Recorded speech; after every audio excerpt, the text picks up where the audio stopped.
وضو میں کون سی دعائیں پڑھنی چاہیے؟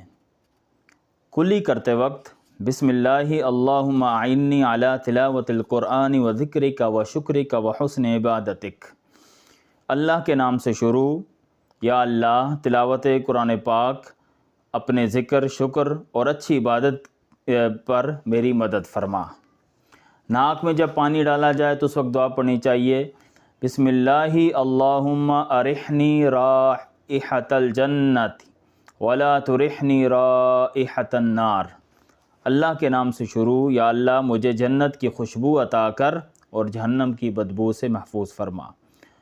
وضو کے دوران جب چہرہ دھویا جائے تو یوں دعا پڑھیں اللہم بید وجہی یوم تبید وجوہ و تسود وجوہ، کہ اے اللہ اس دن میرا چہرہ سفید رکھنا جس دن بعض چہرے سفید ہوں گے، بعض چہرے کالے ہوں گے۔ جب دایاں ہاتھ دھوئیں